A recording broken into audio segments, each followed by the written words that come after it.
Architects are being made, not born. And here is a complete video on the history of Philippine architecture from pre-colonial period up to the modern time where we are today, what we called contemporary period. Please subscribe the channel and help it grow for informative videos. Thank you so much. Philippine architecture covers a myriad of expressions, forms, types, styles, and periods. Its primeval expression resided in nature. For the early Filipinos who were defenseless before the violence of wind and rain, the cave was a refuge, a place of dwelling. The petroglyphs in a rock shelter in Angono, Rizal provides evidence of the ancient Filipinos' effort to embellish his habitation, while the mountaintop citadels of Savidug, Batanes is a testimony to the sophisticated defensive engineering of the early Ivatan settlers. Emerging from the caves, our ancestors initiated the first architectural revolution with the invention of stone tools for cutting fibrous materials from plants. This helped develop the lean-to, a temporary tent-like shelter made of wooden skeleton and vegetative or animal skin. The tree house was another shelter fashioned from nature, constructed around, next to, or among the trunk or branches of one or more mature trees while above ground. They are usually found in areas where violent intertribal conflict and nocturnal raid are frequent. The cultures of Southeast Asia have descended from a common ancestry based on affiliation with the Austronesian family of languages. Its culture is characterized by a waterborne lifestyle. Vernacular architecture in the Philippines professes a strong allegiance to a greater Austronesian building heritage, for the archetypal house consists of an architectural system of a raised wooden structure elevated on posts, with a thatched pitch roof and decorative gable finials. The prototypical bahay kubo is usually built with wooden posts as its framework. The 4 posts of the Ifugao house, which is both granary and home, is distinctive for circular rat guards, while the Maranao Torogan stands on stout log posts resting on round stones. Houses built on the seabed, like the Bajau houses, are raised on slender posts or stilts. Cross gable finials, which hold the rafters together at the ridge, are an ever-present feature of Southeast Asian roofs. In the monsoon-beaten Batanes Islands, the dwellings are designed and built to withstand the battering of the most severe of storms, sea sprays, and earthquakes. With knowledge of processing lime for building that was introduced in the 18th century by Spanish colonists, the Ivatans are able to construct their more familiar house made of stone and mortar, known as cal y canto. In the altitudes of the mountain province, the vernacular houses were designed primarily to shield from the cold weather, and designed in relation to the terrain of the mountains, while lowland vernacular dwellings were open to light and ventilation, a typology best embodied by the bahay kubo. Depending on the ecology of the vicinity, the bahay kubo may be constructed from various kinds of botanic materials, primarily of bamboo and thatch.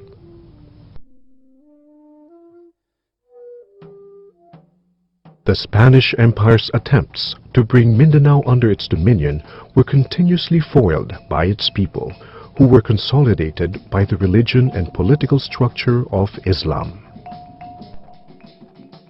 a religion based on congregational worship which requires a permanent and distinct architecture called the mosque. The oldest standing mosque in the Philippines, found in Tubig Indangan, Simunol Islands, Tawi-Tawi, is a prototype of the multi-layered roof of the pagoda-style mosque. Later mosques were rendered in a style approximating Middle Eastern models. The Golden Mosque in Quiapo, Manila, notable for its gilded dome, combines modern mosque design with stylized and colorful Maranao Okir patterns. The geographic features of Sulu and Mindanao have encouraged both terrestrial and naval architecture, such as the Samal, the Tausug, the Yakan, and the Bajau. Descending from the Austronesian lineage, the houses in different Muslim societies in the southern Philippines are categorized into three. Land-based stilted dwellings situated along the shoreline. Oceanic stilt dwellings built completely over the sea and entirely detached from the shoreline. And the houseboat, which is both home and fishing boat. Vernacular architecture is a broad category denoting indigenous, folk, tribal, ethnic, or traditional architecture found among the different ethno-linguistic societies in the Philippines. Undeniably, the vernacular architectural tradition is an omnipresent building practice in the country and remains an accessible architectural idiom to the majority of Filipinos. With cross and sword, Miguel Lopez de Legazpi, in 1565, took possession of Philippine Islands in the name of the Spanish Crown. Initially, Legazpi founded settlements in Cebu and Panay, but moved northward to Luzon. The goal was to conquer the fabled Muslim settlement of Manila because of its strategic position. In 1571, the Spaniards successfully occupied the charred remains of the settlement abandoned by Raja Sulaiman, chieftain of Manila. In time, the settlement of light materials gave way to a stone-fortified metropolis. A Spanish-walled city, Intramuros, was taking shape within less than a mile in area, spreading out from the point of a triangle, bordered by the bay and the river. The devastation caused by the 1583 fire and the 1645 earthquake resulted in the invention of a hybrid type of construction, the Arquitectura Mestiza, which combined wooden frames and stone. This flexible construction, which used wood in the upper floor and stone in the lower floor, had a better chance of surviving an earthquake. While Intramuros was being built and reconstructed, the Spaniards ventured inland. To accomplish the territorial and spiritual takeover, the colonial space was redesigned according to an urbanizing program known as Reducción. The small, scattered clusters of native settlements were forced to consolidate into single, larger, and compact villages to easily manage every affair of the native populace. These new towns followed the urban master plan prescribed by the 1573 Royal Ordinance of King Philip II, known as the Laws of the Indies. It decreed that the town plan should establish a main plaza or Plaza Mayor. Around the huge and open square of the plaza was a complex of prominent buildings of colonial governance. The church and convent,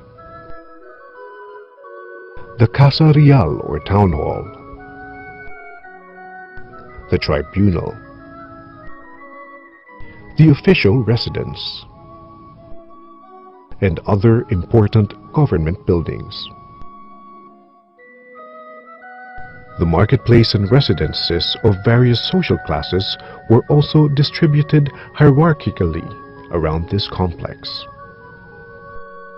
The colonial condition bred a new kind of lifestyle and activities which characterized the emerging urban life. The Spanish building program was driven by the aesthetics of monumentality. Thus, Spanish colonial architecture was built of sturdier and more permanent materials using imported methods of construction. Many churches and other institutional structures were built under the direction of architects or maestro de obras or master builders, many of whom were priests. Builders, largely Chinese, were often employed under a contractual system called pakyao. The colonial government also used the tax system of polo y servicio, which generally compelled every able-bodied male to render labor service for public construction to sustain the building activities. The building of garrisons, naval constructions, and fortresses was a military strategy to safeguard the colonial territories. Intramuros was the foremost fortification built by the Spanish crown.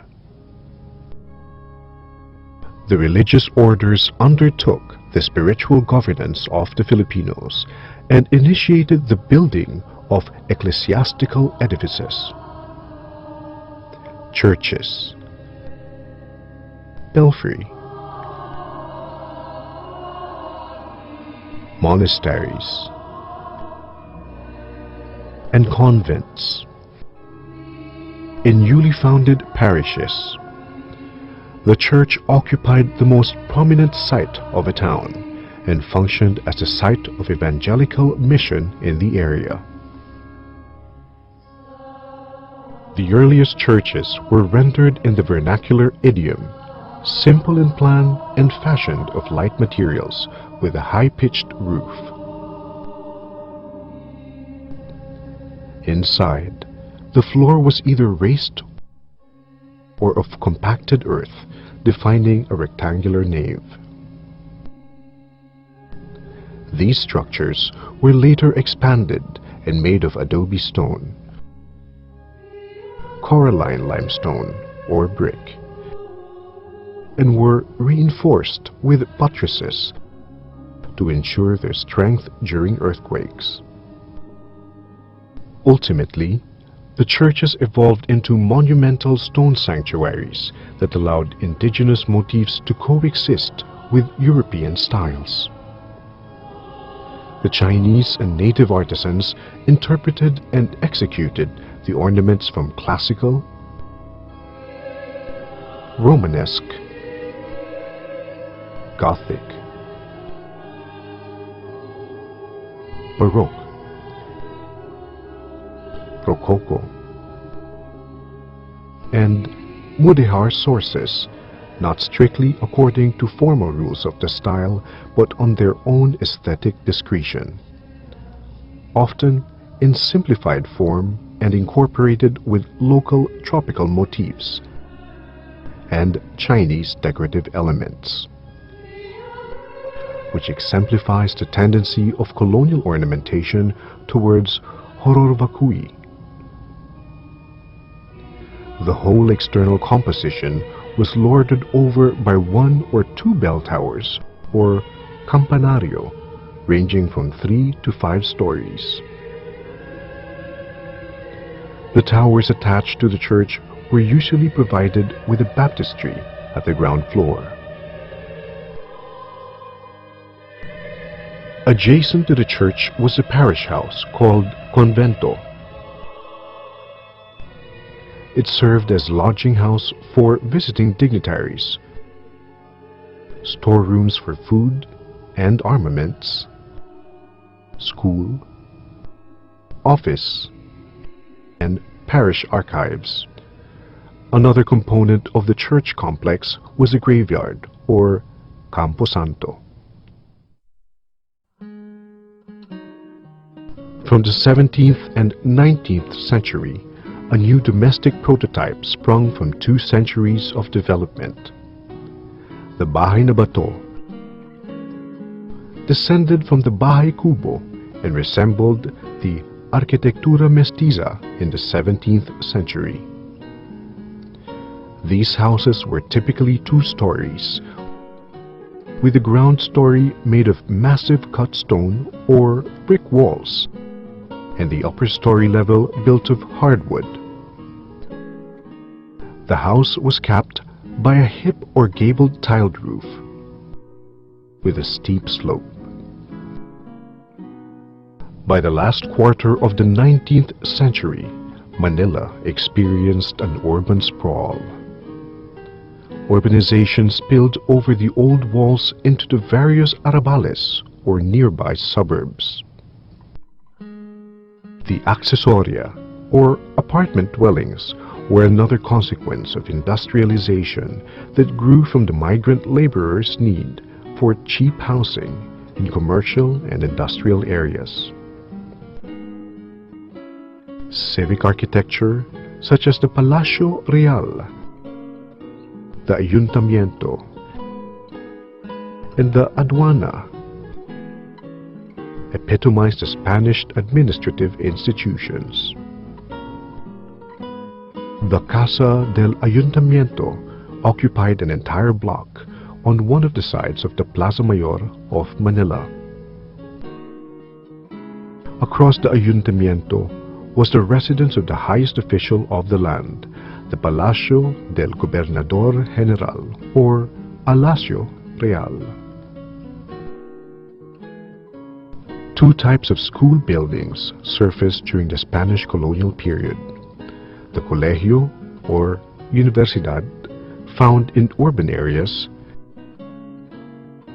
and the Escuela Primaria, found in different pueblos. These institutions had the privilege of having spacious buildings and broad courtyards, with a chapel at the center. Apart from these, the religious orders also took charge of the health and medical needs of the colonial subjects. Franciscans built the first hospital around 1564, the Hospital Real, which was also one of the first buildings to be erected in Manila. Colonial infrastructure and public works raised the living standards of its subject, and also dependent upon port and harbor facilities to integrate the colony with the routes of global commerce. Commercial buildings during the Spanish colonial era varied from small sidewalk stalls to huge factories. In 1809, European commercial houses were allowed to operate in Manila, and the influx of foreign commercial firms followed suit. Expatriates launched their businesses on Escolta and adjacent streets. The early trading houses and commercial firms retrofitted the Bahay na Bato. Here, the ground floor was occupied by offices and shops, while the upper story functioned as the residence of the proprietor of the company. The colonial amusement and public diversions were few and often dominated by theater and cockfighting. Teatro de Binondo and Teatro Circo Zorilla were designed specifically for theatrical dance and musical performances. The persistence of cockfighting led to the regulation of the game and building of cockfighting arenas or sabungan. Illegitimate forms of leisure also persisted in the urban precincts, especially in the commercial district of Binondo, where functional spaces for gambling, prostitution, and opium consumption were housed. Lasting for 333 years, the Spanish colonial rule came to an abrupt end at the turn of the 19th century.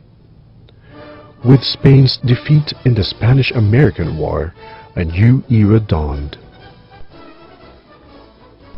A new architecture was to emerge, shaped by American imperial ambition and the logic of manifest destiny. After pacifying the Filipino rebellion, the American occupation forces turned to rebuild the Philippines. The Americans sought to reshape Manila's urban environment after an imperial image of a well-ordered, healthy, and beautiful tropical city. To do this, the military government under General Arthur MacArthur placed all public works concerns under the United States Army Corps of Engineers. The Corps also undertook the improvements of the port of Manila. Soon after, the Commission created the Bureau of Engineering and Construction of Public Works and the Bureau of Architecture and Construction of Public Buildings to oversee the production of colonial infrastructures. Through these agencies, the American regime deployed its resources to build public architecture. It was also within the institutional framework of the BPW that Filipino pioneer architects would receive their architectural tutelage. The early years of American occupation was beleaguered by a succession of epidemic diseases, and ordinances were issued to regulate and modify vernacular dwellings. This brought many technological changes to Filipino domestic space in the name of colonial sanitation. The resulting hybrid house was called chalet. This house was a single-story structure with a front porch constructed of either entirely of wood or a combination of ferroconcrete and wood. To stop the unsanitary practice of bathing and washing in the esteros, the authorities established a new type of communal architecture that combined the functions of toilet, bath, and laundry, supplied continuously with clean water. The Americans introduced in 1908 the neighborhood concept known as sanitary barrios, which permitted nipa houses to be built on highly regulated blocks of subdivided lots. Meanwhile, insular architect Edgar K. Byrne, chief of the Bureau of Architecture, designed set-piece architecture that mimicked the styles of Spanish colonial buildings. The Spanish Mission Revival. The Government Laboratory. Municipal Building of Manila. The Insular Ice Plant and Cold Storage. Government Printing Office and Customs House exhibited the penchant for pseudo-Spanish imagery. One of the priorities of the colonial administrators was development of a master plan for Manila and the hill station in Baguio. Their aim was to install a sense of cosmopolitan arrangement to Manila's chaotic patchwork of communities and create an upland health resort in Baguio. Daniel H. Burnham, a prominent American architect, was appointed for the job. Burnham's corpus of work earned him a reputation as the father of the City Beautiful movement. Carefully designed vistas, grand civic center, axial and radial boulevards, classicist formality, and green open spaces and parkways were hallmarks of the City Beautiful. The master plans aimed to reconfigure Manila and Baguio as a testimony to American imperial presence and technological modernity. For the implementation of his urban directives, Burnham endorsed William Parsons. As consulting architect, Parsons was responsible for the design of all the public buildings and parks for the entire colony. Guided by the master plan, neoclassical monumental forms slowly rose in the landscape, working to enhance the imperial image, colonial commerce, and native discipline. Neoclassical Capitol buildings, the embodiment of the American Republican ideals, rose in every provincial urban center. And it was through this style that the processes of democratic apprenticeship were made more tangible in modern reinforced concrete buildings sponsored by the colonial state. The Normal School, the Philippine General Hospital, the Manila Hotel, and the provincial capital buildings of Albay, Pampanga, Iloilo, Capiz, and Laguna were samples of his works that embodied this aesthetic gesture. For capital and municipal complexes, Parsons accorded these structures with a logical and convenient scheme, placing them in a park-like setting, in a position of dignity and repose. Parsons' neoclassic designs for the capitals became the archetype for all succeeding capitals built before and after the war. His contribution to local architecture was the improvement of quality of construction materials and technique. After designing the Insane Hospital in San Lazaro, the first reinforced concrete structure of the government, he promoted the use of ferroconcrete as the standard construction material for all government architecture. Apart from receiving technical training from the offices of BPW, deserving Filipinos who aspired to be architects were given scholarship by the government under the pensionado system. Upon graduation from an American university, Carlos A. Barreto, Antonio Toledo, Tomas Mapua, and Juan Arellano were absorbed in the colonial bureaucracy as high-profile civil servants. This batch of architects, together with the Maestro de Obras Arcadio Arellano and Tomas Arguelles, earned a place in the annals of Philippine architecture as the first-generation architects. Some of them ventured in other styles such as Art Nouveau, Neo-Castilian, and a variety of historical revivalism.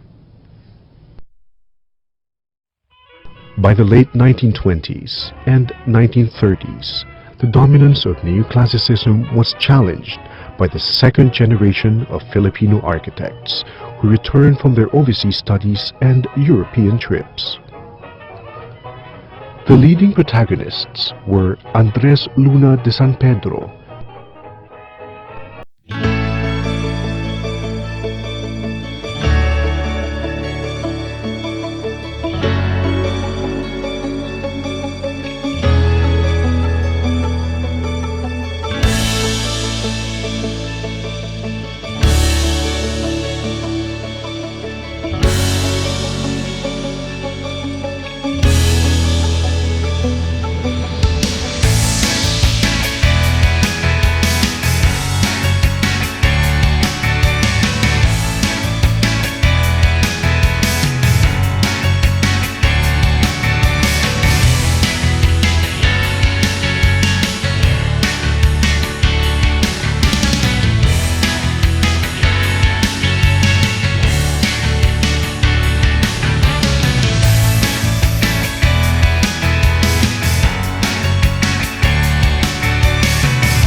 Bel Air Alhambra Apartments,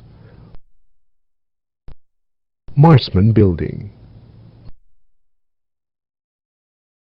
Lopez House, and the Far Eastern University main building. The craze for Art Deco coincided with the establishment of movie-going as a national pastime. Art Deco provided a fascinating escape, which common Filipinos found in the architecture of cinema palaces for a mere price of a ticket. Fantasy architecture prevailed. In 1934, the United States Congress mandated the establishment of Philippine independence within 12 years. As a first step, the Commonwealth of the Philippines was established in 1935 as transition government, with Manuel L. Quezon sworn in as first president. With the rapid population growth of Manila, Quezon contemplated a whole new city built from raw land to absorb the expected urban sprawl. But the Pacific War would frustrate Quezon's urban vision. With clouds of war at the horizon, General Douglas MacArthur declared Manila an open city on December 1941 to spare the city from damage from the advancing Japanese Imperial Army.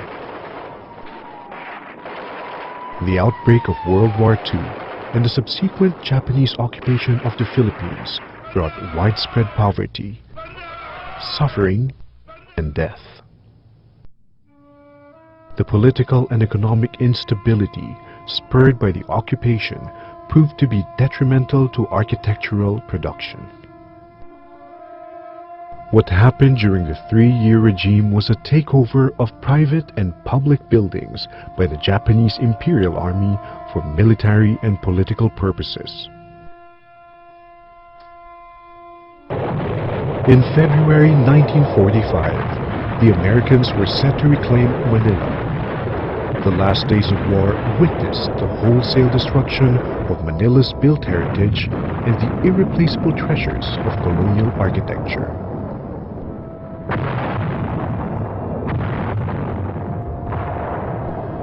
As Filipinos moved on to post-war reconstruction,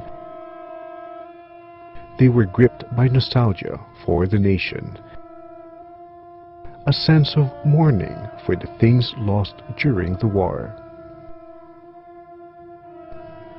Rising from the ashes, it was time to build a new nation.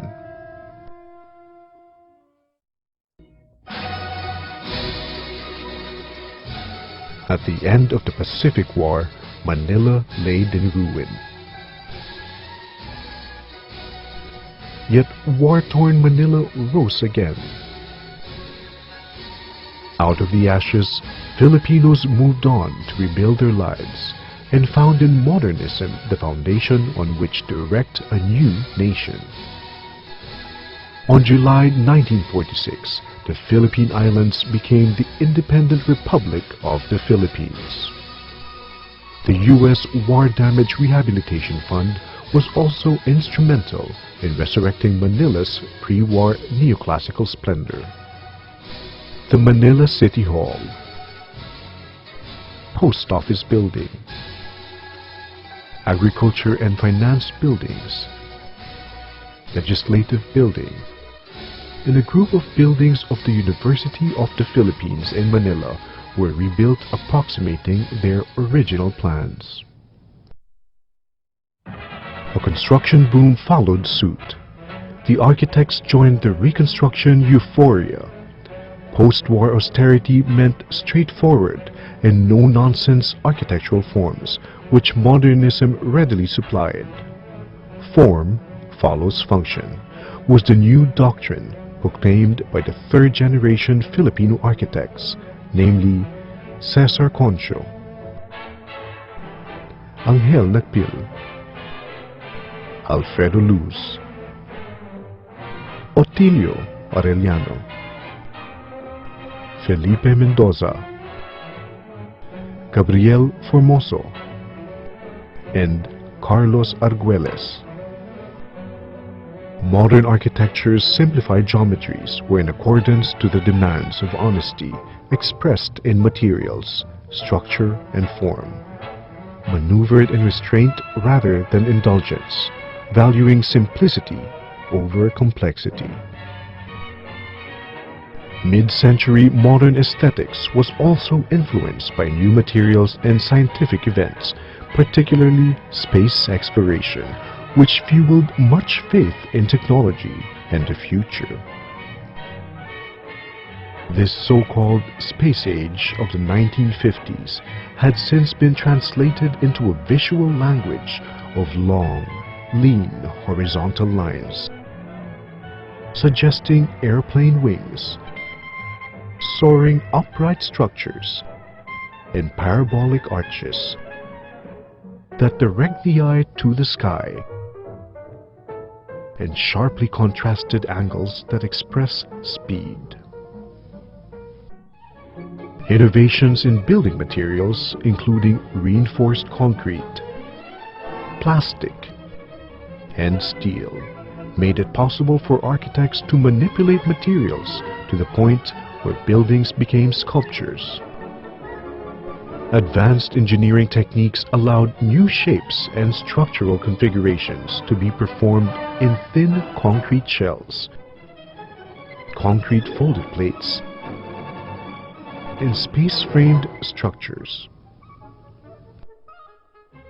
Soft modernism, as the name implied, experimented with the sculptural potential of concrete's plasticity to come up with soft and organic forms with the use of thin shell technology. Folded plate, on the one hand, was a roof structure whose strength and stiffness was derived from a pleated or folded geometry. It was a special class of shell structure formed by joining flat, thin slabs along their edges so as to create a three-dimensional structure. The brise-soleil, sun baffles, and pierced screens were simple devices applied externally to tropicalize and modulate the climate-insensitive designs of the international style. An improvement of the brise-soleil and the pierced screen was extensively adopted in Manila during the 1960s. The pierced screen functioned mainly as a diffuser of light and doubled as a decorative layer for the exterior. It is fabricated from perforated concrete or ceramic blocks, precast concrete, or aluminum bars with various ornamental punctures. After the oil crisis of 1973, architects began to realize the failures of modern buildings in the tropical climate. As such, Filipino architects were compelled to backtrack and reevaluate vernacular building traditions as sources of energy-efficient design, which in effect gave rise to a modernist strand known as tropical regionalism. With the amendment of Manila Ordinance No. 4131 in the 1950s, a high-rise fever swept and redefined Manila's skyline. Angel Nakpil's Picache building, considered as the first skyscraper in the Philippines, reached 12 stories high. The Insular Life building was the first office building to surpass the old 30-meter height restriction, ushering the vertical trend in Makati. To address the widespread homelessness, the People's Homesite and Housing Corporation, now known as National Housing Authority, new suburban communities were developed in Quezon City project sites. These projects offered various types of low-cost concrete bungalow units. The bungalow thus became the convenient model for post-war housing. For middle-income households, residential units in Film Life homes were designed on a modular planning system by Carlos Arguelles. In upscale subdivisions established by the Ayala and Ortigas families, homes were designed not by company architect but by an architect commissioned by the individual homeowner.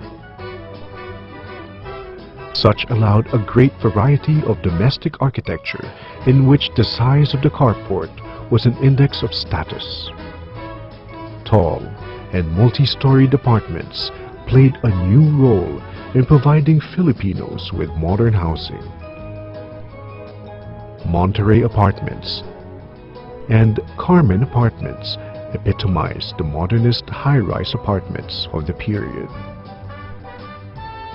By the middle of the 1960s, young architects and designers began to reappraise the country's rich architectural and cultural heritage as a source of design inspiration. Local architects adapted Maranao and southern Philippine motifs, exploiting vinta colors and roof silhouettes resonating ambiguous Malayan figuration. The dictatorship of Ferdinand Marcos in the 1970s held the promise of national rebirth and resurrection of old Filipino traditions. The cultural and architectural agenda of the regime was placed under the auspices of the First Lady Imelda Marcos, who packaged herself as the patroness of the arts and tended the cultural renaissance of the nation.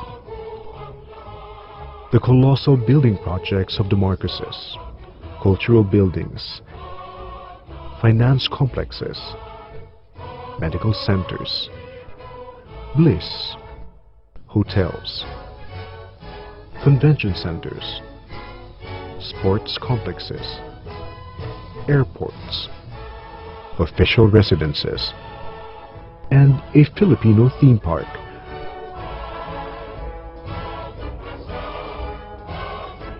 projected an image of a progressive and modern nation-state.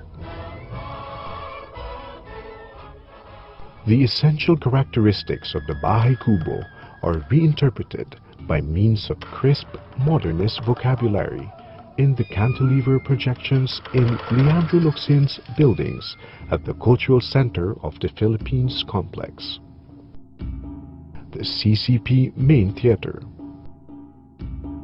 Folk Arts Theater,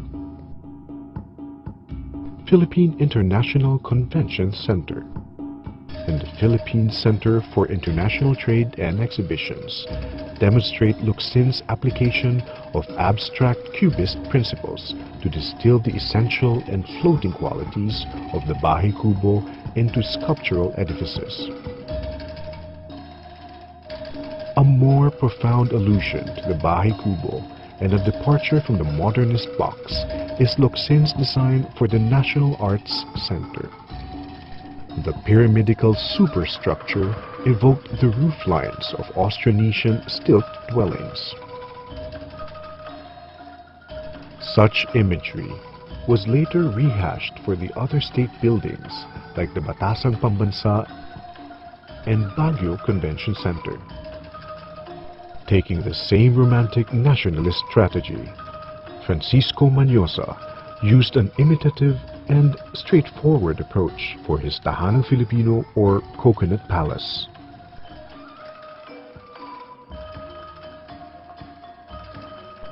Through this watershed building, Manyosa began to align more firmly his practice towards the advocacy of climate-responsive vernacular architecture, a body of work which made him the paternal figure of Filipino neo-vernacular movement. Modernism in the Philippines began to lose its popular appeal by the 1980s, as many came to realize that the austere modernist boxes were boring and lacked character. Postmodern architecture altered the landscape, with buildings proclaiming the resurgence of ornament as an antidote for modernism's renunciation of history and tradition. The minimalist dogma of modernism, less is more, was supplanted by a counter-doctrine, less is a bore. Postmodernism adopted a populist aesthetic language heavily influenced by classical architecture. Visually, postmodernism is exemplified by garish application of color, return to ornament, and traditional design elements, an eclectic mix and match of every conceivable detail for a flashy effect. The postmodern skyscrapers allude to the timelessness of the classical column. As a way to break its vertical monotony, the tall structure is divided into vertical segments: podium, shaft, and crown. Typologically, this formula called tower on the podium is predominantly adopted for commercial and corporate towers because of their mixed-use potential. The theme park techniques of image making, suitably termed Disneyfication, results in a place of manufactured and controlled imagination. Postmodernism reinvents the cityscape with a potential illusion and perpetuate escapist fantasy environments as the master-planned microcities like Eastwood City, Fort Bonifacio Global City, and Rockwell Center. The retail environment of Mega Mall and Greenbelt and gated communities, which are all detached and protected from the harsh realities of third world urbanity. As the process of globalization engulfs the local architectural practice, one fears that the period of postmodern architecture in the Philippines might become the period of post-Filipino architecture.